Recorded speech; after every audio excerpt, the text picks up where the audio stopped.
Are you serious? You want to use your paid leave now, during such a busy time? What are you thinking?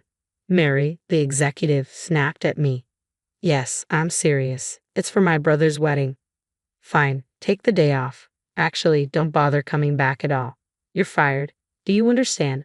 Those were the shocking words I received from Mary when I requested a single day of paid leave after dedicating over 10 years to the company. It was the breaking point for me after enduring her harassment for so long. I quit. I'll be using my remaining 40 days of paid leave starting today. Thank you for everything over the years, I said, taking off my apron and gathering my belongings. Little did Mary or I know, my departure would lead to a major crash in the company's stock prices. My name is Lisa. My brother Bob and I had a comfortable life with our kind parents. Every summer, we'd go on 2-day trips, often visiting famous amusement parks within the country. However, our lives changed drastically in the spring of my senior year of high school. My parents went to a nearby tourist spot for cherry blossom viewing, something they often did together. Bob and I easily saw them off, not knowing it would be the last time. On their way back, they were involved in a multi-car accident. Their car was wrecked, and both of them passed away suddenly. Bob and I, who had been comfortably protected by our parents, were thrown into the rough seas of society. As the older sister, I had no time to mourn. I had to shoulder the burdens of life quickly. Bob was still in middle school, so I had to be strong for both of us.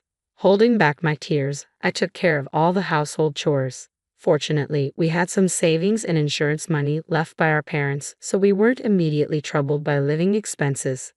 However, Bob was a bright student who excelled in his studies. Unlike me, I wanted to give him the opportunity to go to college. I was speechless when I checked the college tuition fees.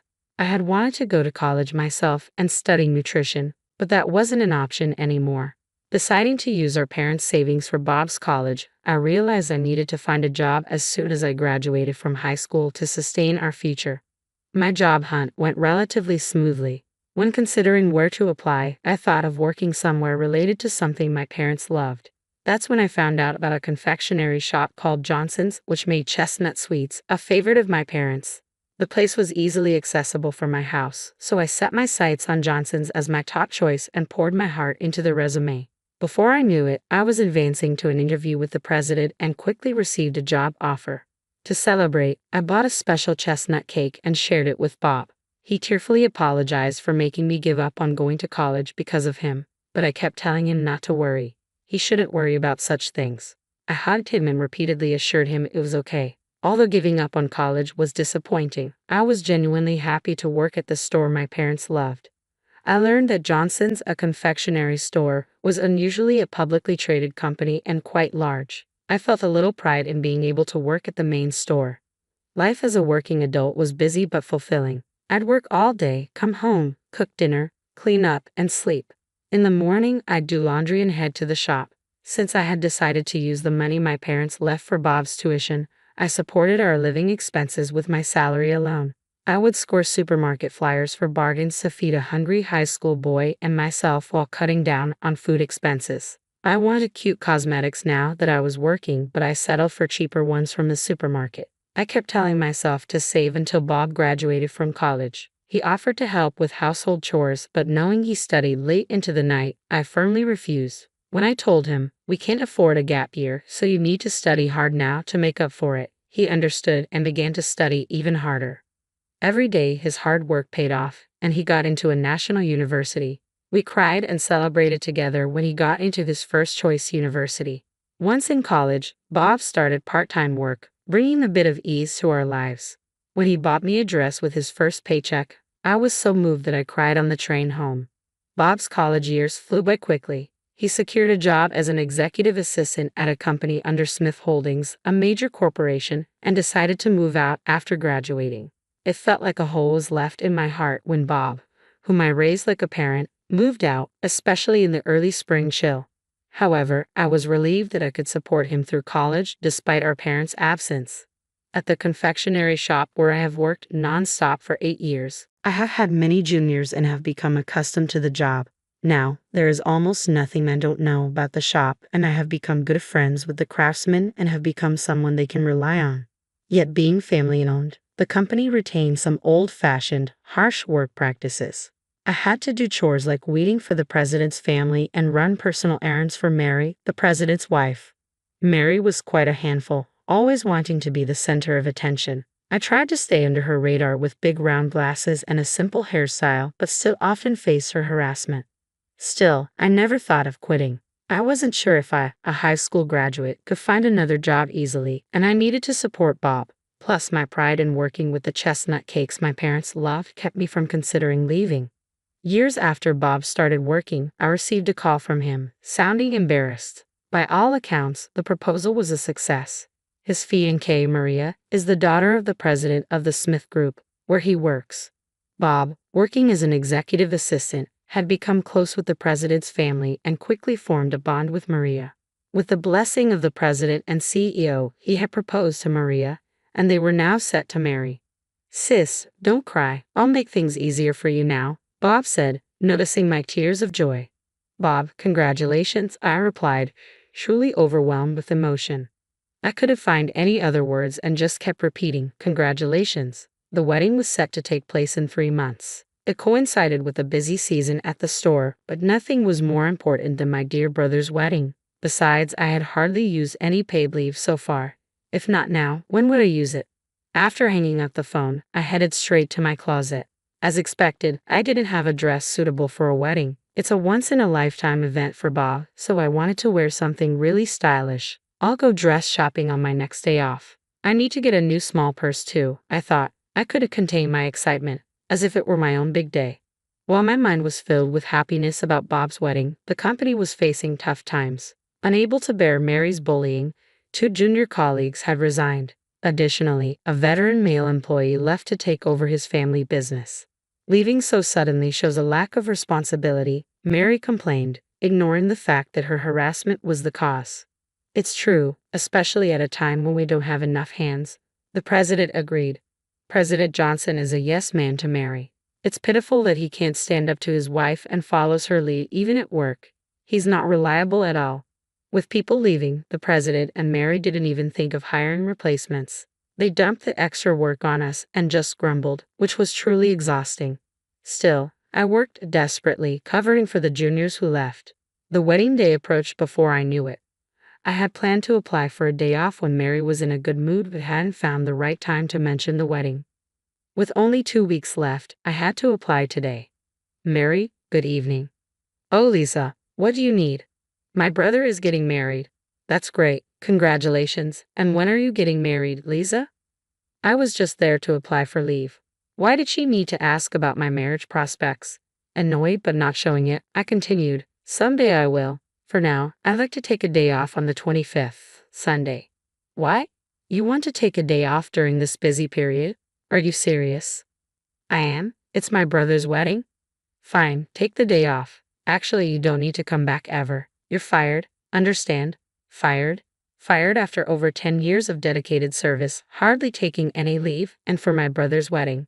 Working tirelessly through this busy period, even covering for those who left." Something inside me snapped.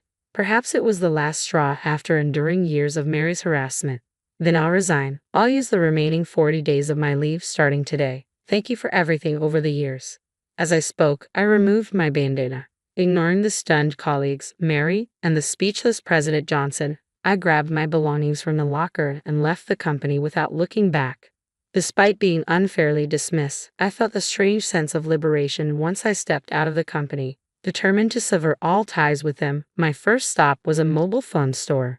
I changed my number to ensure I wouldn't receive any calls from the company. Then, deciding to start anew, I chose to move out of my apartment since the company knew my address and I didn't want them tracking me down. I thought about looking for a new place through a real estate agent, but then I decided to fulfill a long-held dream of living in a hotel. After all, I had been working for over 10 years since high school without any significant breaks. I couldn't spend my salary on leisure. I had been thrifty, buying only essential clothes and cosmetics, and dining out was out of the question. In other words, I had a decent amount of savings. I decided to treat myself with these savings for my 10 years of hard work.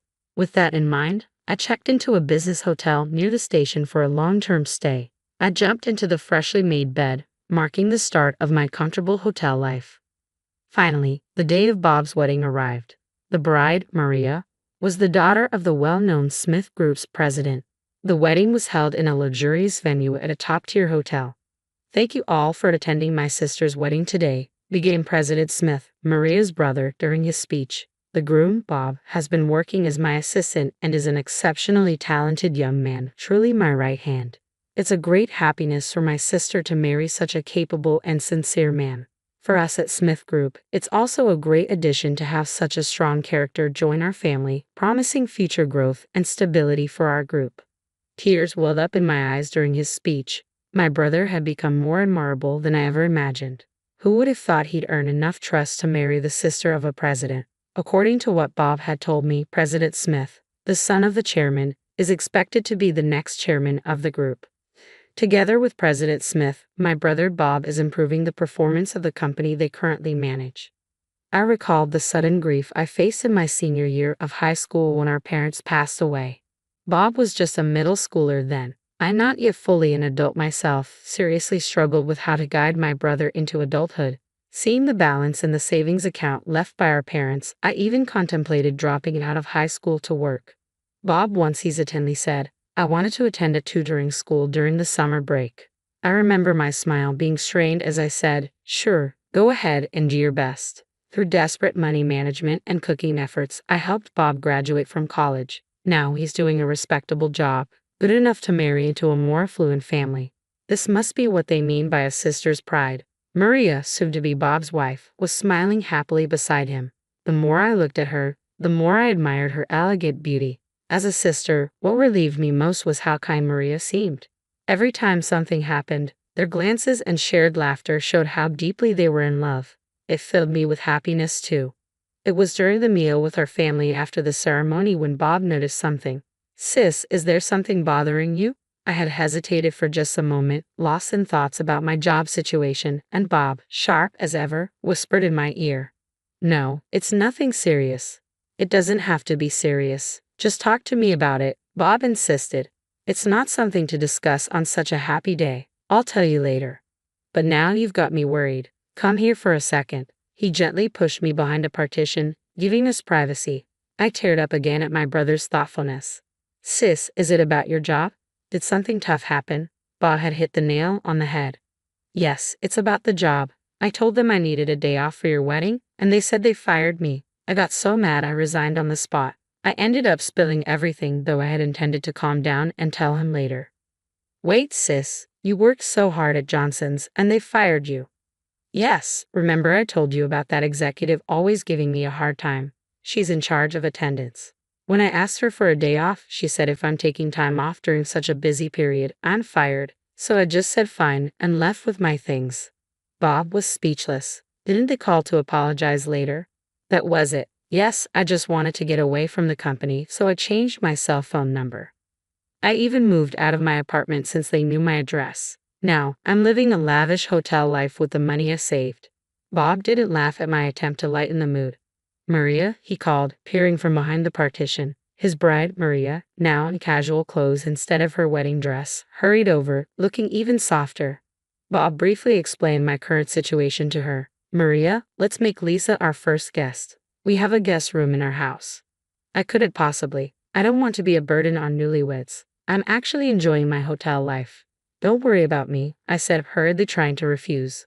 Bob interrupted. Maria insists, sis, really come stay with us. Living in a hotel, you can't cook and your nutrition suffers. Plus, you must be anxious. Stay with us until you find your next job. That's right, Maria added. Our father built us a house that's actually too big for just the two of us. It's perfect. Please stay with us until you feel settled, Lisa. I couldn't possibly. I feel so indebted. It's okay, Maria said gently. If you could teach me some of Bob's favorite dishes when you have time, it would help me too. Please, really, is it okay? Unable to lift my head from a mix of gratitude and guilt, I nodded. They both smiled, and it was decided that I would stay with my brother and his new wife. About a week after I started staying at Bob's, a man came to visit, escorted by Bob. It was John, the son of the president of Johnson's, where I used to work. I knew him by sight, but as he worked for a different company, we had hardly spoken. Why are you here with Bob? I asked, surprised. I wondered. Bob grinned. Actually, he's a friend from college.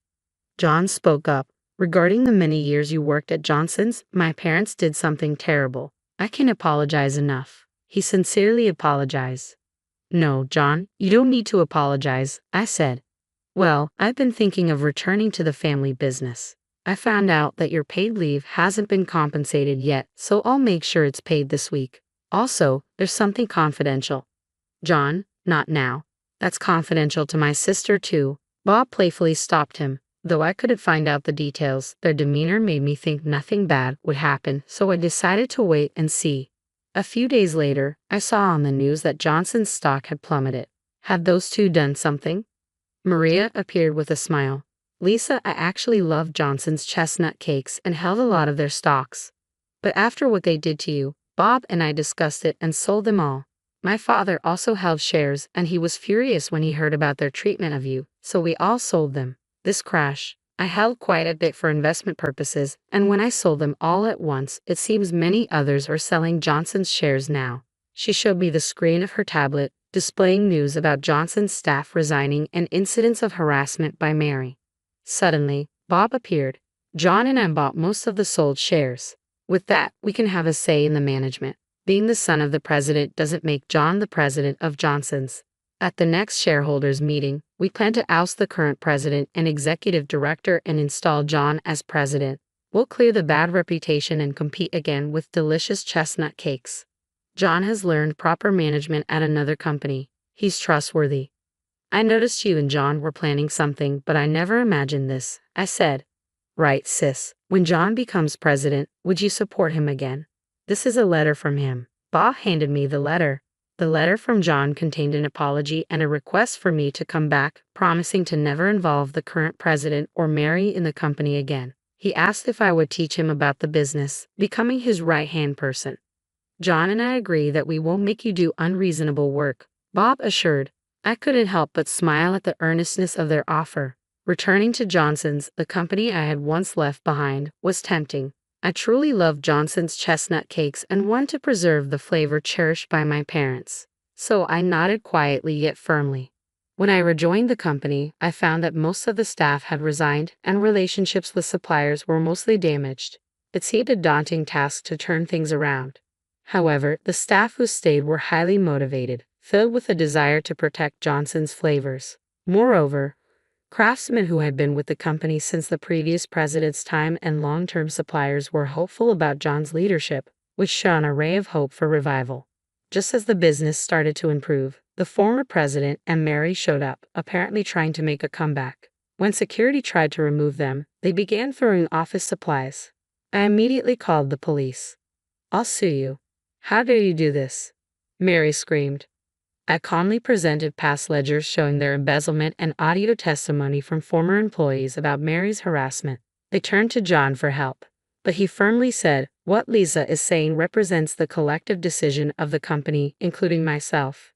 The two were taken to the police, and it turned out they faced various charges, including embezzlement, tax evasion, and forgery. They ended up behind bars for a long time. A year later, a big opportunity came to Johnson's. The Smith Group, where Bob worked, invited Johnson's to join a new business venture they were funding. The offer came from Bob, the secretary to the president. John agreed immediately, and we were soon busy with recruitment and planning for the new outlet. It was a busy time, but a dreamy kind of busy. Riding the train for another site visit, I reflected on how far I had come. There was a time when I wanted to give up everything, but through years of steady work, I reached where I am now. Steadily and sincerely building things up, slowly but surely, is important. Looking at the recent performance graphs, I was reminded of this once again.